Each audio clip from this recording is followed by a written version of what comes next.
श्रीगुरुवे नमः। अज्ञानमोहान्तमोपहाभ्यां विवेकवैराग्यनिधिप्रदाभ्यां विश्वेशतत्त्वं प्रतिबोधिकाभ्यां नमो नमः श्रीगुरुपादुकाभ्याम्। ॐ शान्तिः शान्तिः शांति।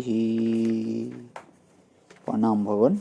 श्वेता श्वेत्रोपनिषद स्वामी श्री अखंडानंद सरस्वती जी महाराज का दिव्य ग्रंथ, जिसमें भगवान हमारा 47वां प्रवचन ब्रह्म का स्वरूप भाग 2 सर्व कारणता और सर्वाधिपत्य का चल रहा है। अध्याय 5 के मंत्र नंबर जो है 3 से 6 की व्याख्या स्वामी जी दे रहे हैं।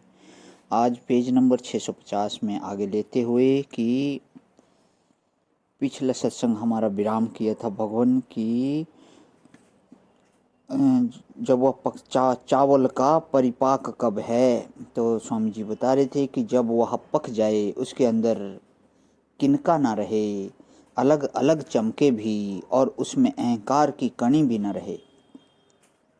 शास्त्र में उसका नाम भक्तम है। पके चावल को भक्त बोलते हैं।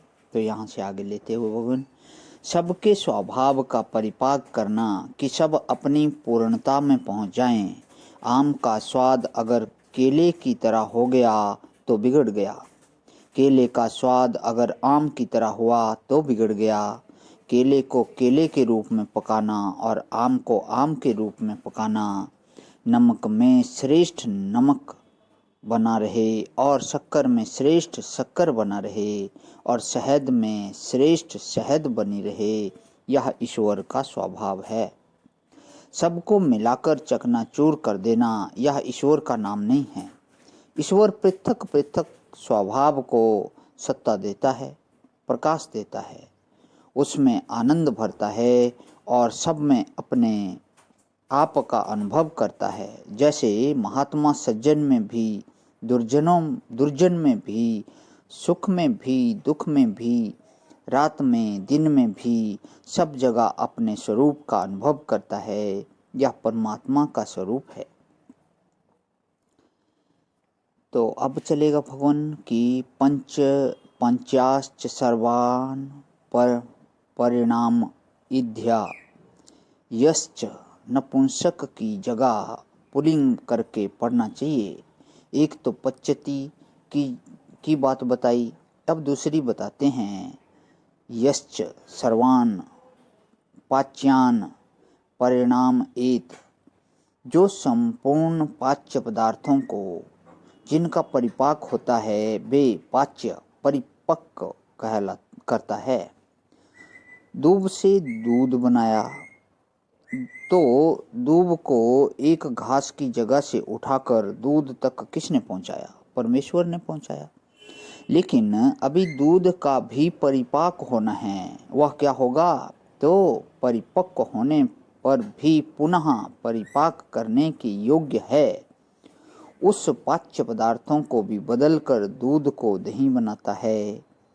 पाच्यांश सर्वान परिणाम इध्य, उनको परिणाम को प्राप्त कराना माने और भी मत करके उनको दही बना देना, दही में से मक्खन बना देना, मक्खन में से घी बना देना, घी में से रस बना देना।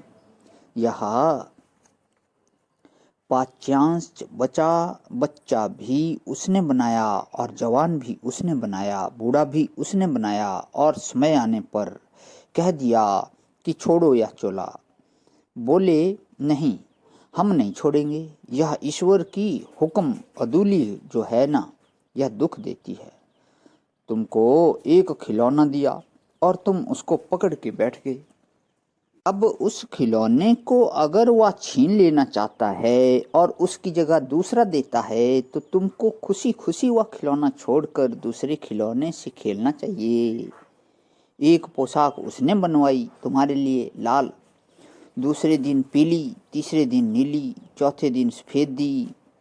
यह तो बाप की महिमा है कि वह तुम्हारे लिए नई नई पोशाक की व्यवस्था करता है। अपने बाप की इज्जत बताओ कि हमारे बाप के पास कितनी पोशाकें हैं और हमें कैसी तरह तरह की पोशाक देता है। अगर एक ही पोशाक रोज पहनकर निकलोगे तो तुम्हारे बाप की इज्जत जाएगी कि अरे गरीब है, इसके पास एक ही पोशाक है।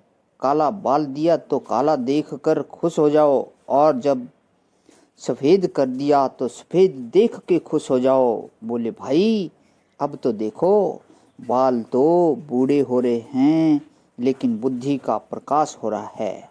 बाल तो सफ़ेद हो गए, या बात तो ठीक है, अब वह नौजवानी नहीं है लेकिन बुद्धि तो बड़ी अनुभवी हो गई ना।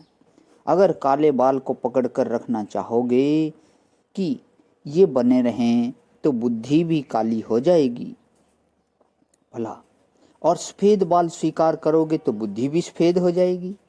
बिल्कुल सत्वगुणी। इसलिए पच्यति सर्वान, यह जो काले से सफ़ेद बना रहा है ना, इसको स्वीकार करो। वही है जो काले को सफ़ेद बनाता है।